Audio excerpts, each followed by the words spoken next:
Greetings my friends, how are you doing? This is Zed from Zed Outdoors and I hope you're having an awesome day. So today I'm with a dear friend of mine, Peter Wood. Peter, how are you doing? How are you doing? Excellent. Well, I appreciate you having me down in this beautiful... Pleasure having you here. So if you're not familiar with Peter, Peter is a very established, long-time green woodworker. We are currently at his permanent location, which is called Greenwood Days, which is a training school in the National Forest based between the border of Leicestershire and Derbyshire in the Midlands of the United Kingdom. Now, Peter, for those that may not be familiar about you and the work you do, what is it you do here then? Okay, I've a bit of history. I've been a chair maker, Windsor chair maker and green woodworker for about 25 years. So quite a long time then. Quite a long time. I'm going a bit grey. Same, but I'm joining that club. About 20 years ago, people asked us, how do you learn how to turn on the pole lathe? I'm situated in the National Forest, which is a great area of replanting of woodland. So I decided to set up a small school to teach green woodworking. Over the 20 years, it's expanded from 1 or 2 courses learning how to use the pole lathe to a centre where we have about 10, maybe 15 different tutors come out along all different sort of areas of green woodworking, and I teach Windsor chair making, steam bending, cleaving, sharpening, pole lathe turning, stool making and onwards. We run about, this year, about 50 different courses. I tell you, Peter is one of the most hardest workers I've ever seen. He's like a machine. I'm a pretty hard worker, but when I watch him I feel lazy, seriously. He's just teaching all the time, rain or shine, and he's got an absolutely incredible setup here. So Peter has very kindly invited me down to do the following. Peter is a very accomplished pole lathe turner amongst other green woodworking activities. Now at his centre here he actually teaches this full time, like you said. Yeah. He does 7-day chair making courses, so he goes into things in a very, very deep way. Now with Peter's kind permission we're going to be doing today is what you're watching now is a multiple part series on turning on a pole lathe. Now what we're going to do in this first video is we're going to actually look at a beginner's guide to the pole lathe. So we're going to look at the lathe itself, Yep. We're going to look at the tool selection, and we're going to look at wood selection amongst a myriad of other things. Then in the preceding videos we're actually going to go about actually turning small individual, I guess beginner level items. Beginner level items, but all the techniques that I'll show you are good for beginners and for more experienced people. So it's the whole gamut of turning on a pole lathe. Perfect. This is something I'm looking forward to seeing myself. A pole lathe is something I've been eager to get into myself and have a go at. So as well as you guys learning, I'm learning here as well through Peter. Yeah, I should say, you may have heard, we are situated relatively close to East Midlands Airport. So if you fancy flying in, it's nice and local. So if you're watching on the aeroplane now, right, you can just wave down below when you see it. So we do apologise in advance about the aeroplanes, but there's nothing we can do. We're just working. But I'll tell you what, this is an absolutely stunning woodland. So I hope you enjoyed the rest of this video. Like I said, in this part we're going to be looking at the foundational level. In the preceding videos, if you want to watch them, then there are links below this video to that. And so with your kind permission, Peter, Sure. We'll begin. So I hope you enjoyed the rest of this video where Peter Wood is going to be teaching you a beginner's guide to pole lathe.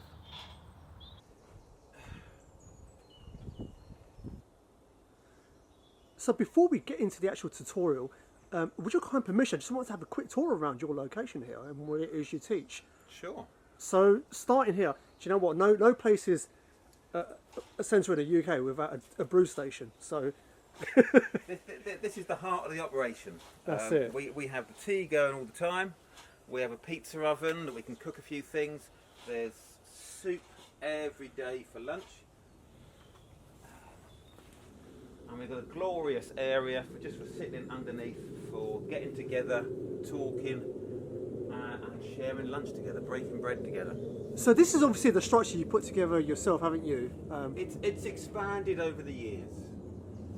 I try and have 2 courses running at the same time. Right. Because it's really nice cross-fertilisation of ideas. People come out for a cook's course and they look over and see people making chairs. People come and do a bit of willow weaving and they see someone else doing spoon carving, and then they want to go on a different course, but then they get to talk to other people, network, speak to other people that are interested in the same sort of craft. So in this side, this half of the centre, so you've got shave horses set up. Is that correct? Over Yeah, there? we've got about 9 shaving horses set up, lots of different styles. We'll add a few more. We've got over there, we've got Rowan, the apprentice. He's busy making a new crop of chopping blocks for this year's courses. We go up this way, a couple of nice pieces of beach. Oh, look at that. Hopefully when you come out this year there'll be some nice benches for people to sit around. Lovely. Nice tables. We've got a steamer all set for bending the backs of the chairs.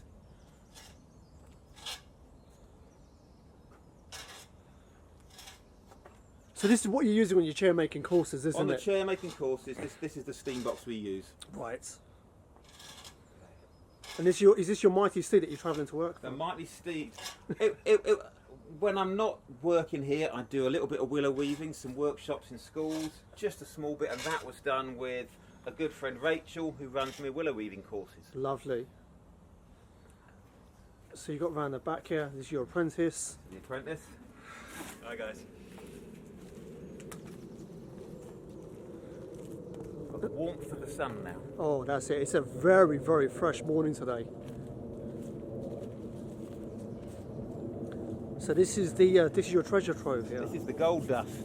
We've got a bit of this year's wood, so some nice, straight, quickly grown ash. We've got some lovely bits of cherry that were culled from the local tree surgeon, and then some curly bits of yew just at the end there. That'll make some interesting chairs. So this woodland itself, this is predominantly birch, isn't it? It's predominantly birch at this end, and then you go a bit further down, we've got some nice oak, a bit of sycamore, and then right at the bottom near the water we've got a bit of ash, but it's a bit slowly grown, so less good for what I'm using. Perfect. So this is obviously the wood prep for all the courses that you're running. Yeah, this is the leftovers, would you believe? So if it doesn't get used, it gets put on the fire for a cup of tea. Got a cleaving brake over there for cleaving the backs of chairs. Yeah. And then finally we've got the lathes over there on the other half of the... Yeah, this side tends to be my domain. This is the chair making and the pole lathe turning. Enough benches for 8 people all to have a vice.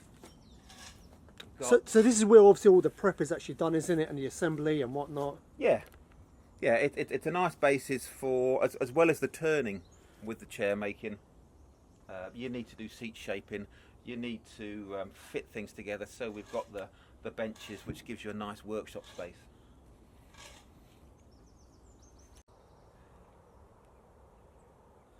So Pete, the one thing I like to do is assume there are some people who know nothing.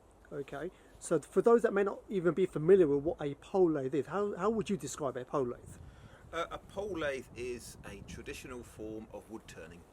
Dates back hundreds of years. It was used by the Bodgers to produce chair parts for the Windsor chair making around High Wycombe, but you go further back and then you've got bowl turning, much more substantial lathe for turning all your domestic tableware and anything that needed to be turned going back 100, 200, 500, 1,000 years. And so looking at the lathe now, so for the beginner's guide, so the first thing I will, and this is kind of, you can take the lead with this, shall we look at the actual makeup of the lathe itself? Sure, this is the lathe going up and down. Mind your head, Zed. So that's it working. And so I'm going to deconstruct it, take it apart, show you the different parts, and then put it back together again. Perfect. Okay, so we have a hand crank.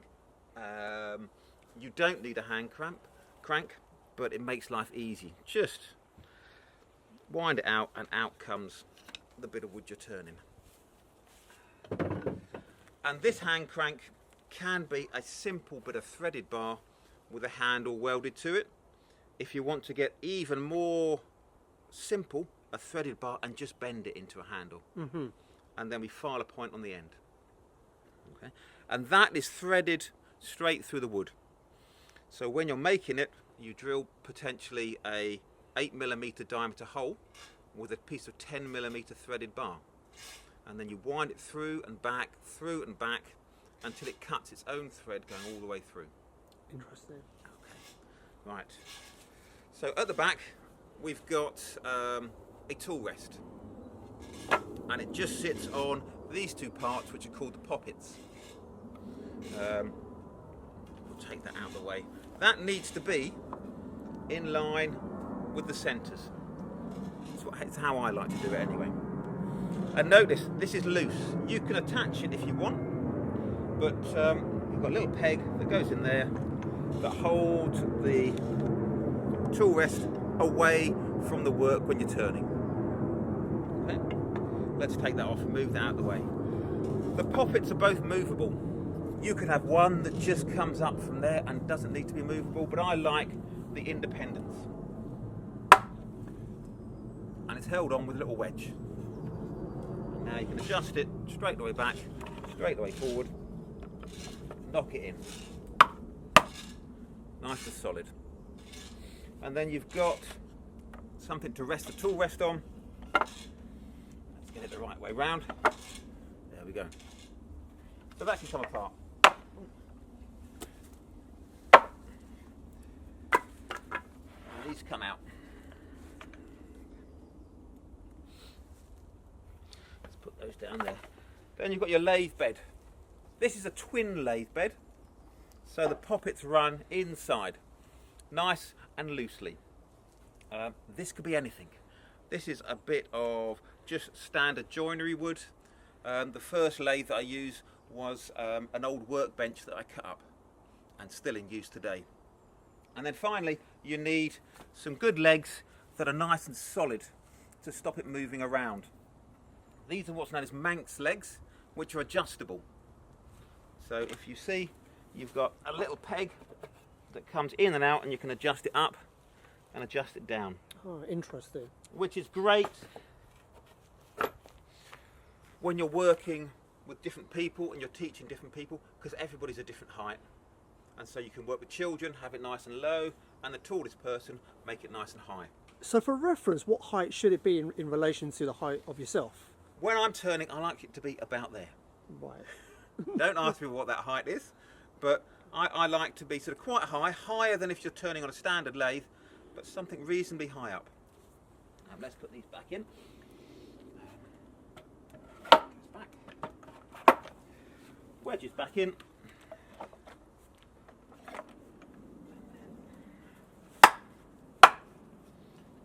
Tool rest back on, and there's the lathe. You also need a treadle, so you can push up and down. This is nice and simple. It's been fixed and fixed again. It's basically a nice triangle with a moving arm. That means you can move where or position where the string is in relation to the chisels that you're using. Okay, and then we've got the string going up to a long pole that gives you the spring. Lots of other ways to power your lathe. You don't need a pole. You can have a post going up with a bit of bungee cord across the top.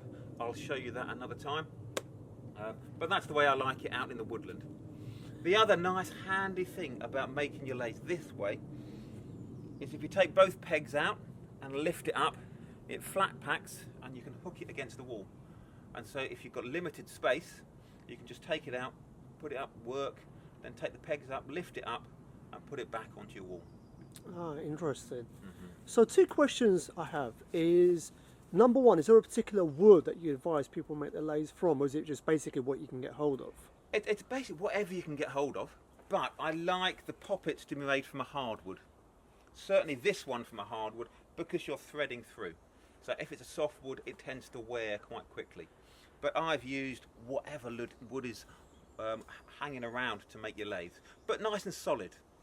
Unless you're transporting it different places, a nice long lathe bed gives you options for how long you want to turn, and nice and solid so it doesn't move around.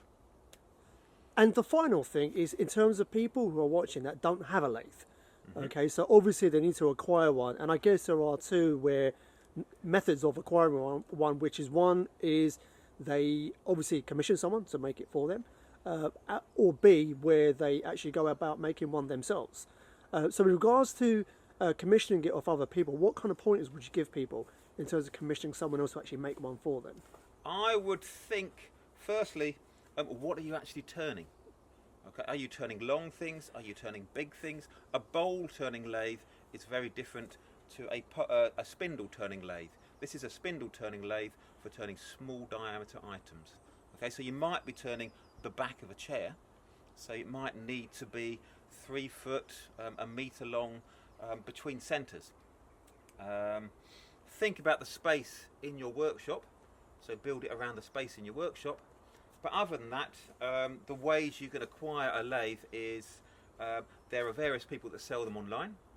There are lots of plans online. Look at the bodgers.org and lots of other plans. And then I, of course, run a course at various times where you can come along and build your own pole lathe. And how many days does that run over? Usually 2 days. Right. And is that starting from scratch and then obviously assembling? A lot of the parts are sort of machined up, or they're from the local timber yard, and then you're cutting in the joints, you're drilling all the holes and working it to your requirements. So you kindly set this up as an alternate way in terms of the bungee system. Sure, yeah. When I first started turning, I was turning inside in my bedsit a long time ago, and so I bet they were happy with that. Oh well, I tidied it when we finished. Okay, when I left it was very nice and tidy. So just a nice bit of bungee cord just gives you the spring. So that's just screwed into there. You could use a cramp to cramp it in. You can make a nice socket with a piece of round wood. Up there, a little bit of bungee gives you the spring, and then back down that way. You can make it more complicated.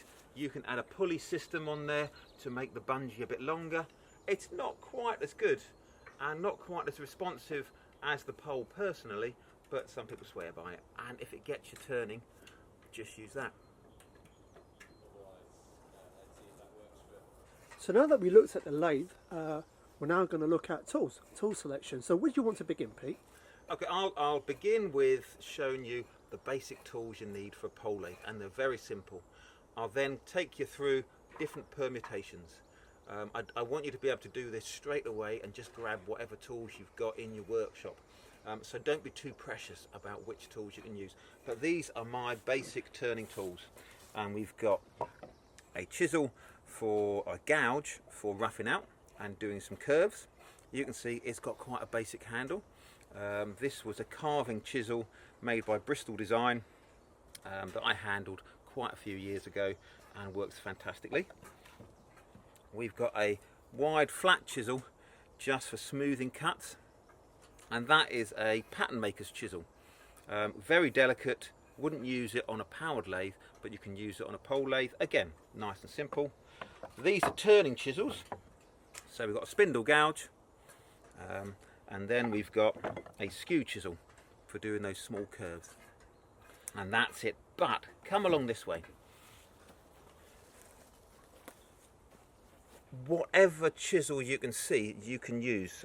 So these are both skew chisels, but you can use the spindle gouges, you can use a small one. We've got one I found at a boot fair and just put a bit of branch on. Works well. With the gouges, we've got a standard old carpentry gouge. That works very nicely. Again, a slightly different sweep. That's that way. Works nice. This, you can see, is much shallower. Still works nicely. I don't like it as much as a deeper curve, but it will work. So it will get you working. And then here's my fave, bit of a monster gouge. Have been using this one. In fact, that handle there was the first handle I turned on a lathe. Oh wow. I used this chisel to turn it and just held it by the tang. Don't do that at home. Don't recommend it, but it's still going strong. And then another Bristol Design is the carving gouge. What's nice about this gouge is it's really good carbon steel, really hard, takes a while to sharpen it, but keeps an edge for a long time. There we go. And then we've got some different flat chisels. That's a standard carpentry 50mm 2-inch bevel edge chisel. works lovely. That's a bit more of a carving chisel. It's got a double bevel, but flat, works. And this is a Ray Isles 2-inch chisel that's just been sorted for pole lathe turning. You will need to prep your work before you put it onto the lathe. So we've got from this end just a basic splitting chisel. Just a basic splitting axe. That's for getting the wood down to size. We've got some side axes for taking the corners off the billet. Just a small one at the end there. We were just looking at it off camera. That's a really interesting one, isn't it? It's my favourite. I'm left-handed, so we've got a left-handed axe. It falls down just right in your left hand. You put it in your right hand, it doesn't work at all.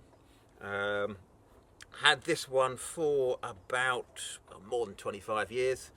You can see it glows a little bit there, just where my finger rubs it all the time. So years and years of work just keeps it nice and clean. But it's got a cranked handle, which keeps my knuckles away. Keeps the knuckles away from the work, and it's lovely. And then we've got draw knives. Again, a great tool used for getting your billet down to as close to a cylinder as possible. Any one will do. We've got small ones, we've got very large ones, some in between. See which one you've got, use it, see how it works. You can always get more draw knives, chisels, axes afterwards, but just get turning. So, starting from the absolute beginner, your advice is obviously the 4 chisels we looked at over there. Was it 2 chisels and 2 gouges? A gouge, a flat chisel, a small spindle gouge, and a skew chisel. Right.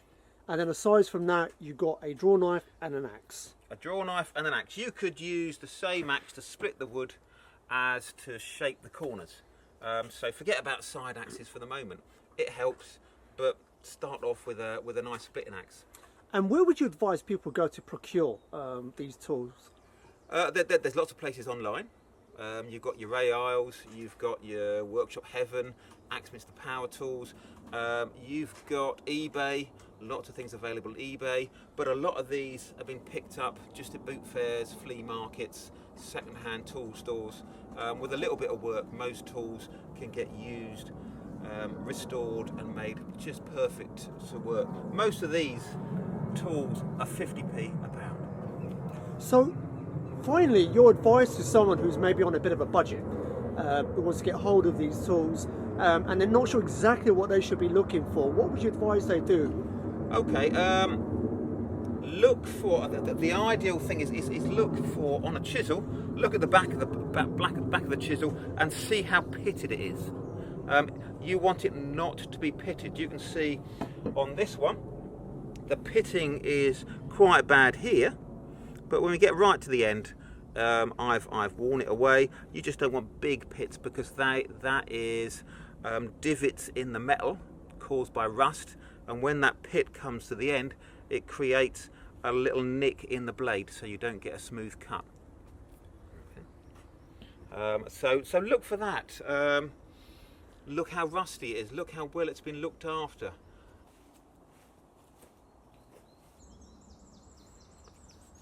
So Pete, last but not least, we want to look at wood selection in regards to pole lathe. So what are your thoughts and suggestions about that? Regard to wood, what you want is green wood, ideally. Wood that's just been cut down or has got some sap in it, because that makes everything nice and easy.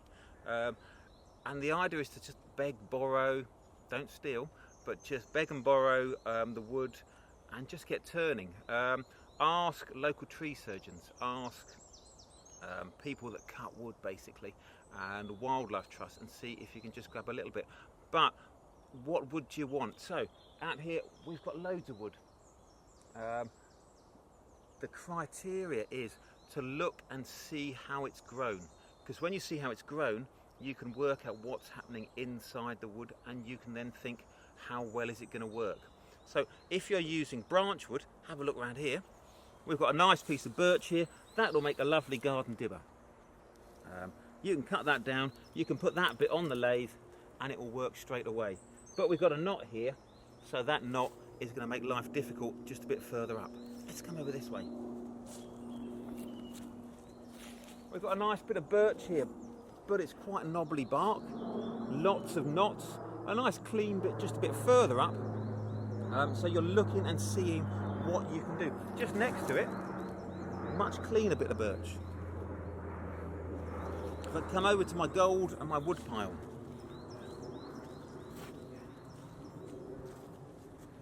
So here we've got some cherry, and there we've got some ash. Okay. I'm looking at this, and some of this is good for cleaving, some of it is good for chair making, and some of it is good, a combination for turning. That's nice and straight there, relatively free of knots, whereas that one got a lovely curve. Now I don't want to lose the curve, so that's going to get split out and made into a chair just using a draw knife. But for turning, something nice and straight like that, we could cut that just there, and we've got a straight bit, but you're looking for straight, free of knots, easy to cleave. Let's come over to this ash. Again, this is what I use mainly for my chair making and for the courses. Nice and straight. This is nice and smooth skin bark, so that's telling me it's quickly grown. And with the quickly grown, it's going to be a bit stronger, and it's going to be a bit more flexible. It will steam bend, and will probably take a better finish straight from the chisel. If you're lucky and you've got a wood pile and you can see the end of the wood, then you can look at it and you can see the growth rings really wide apart, making it nice and good. You can still use slowly grown ash if that's what you can get. It will turn up, it will make something nice. So using anything, but look and see how many knots there are in it.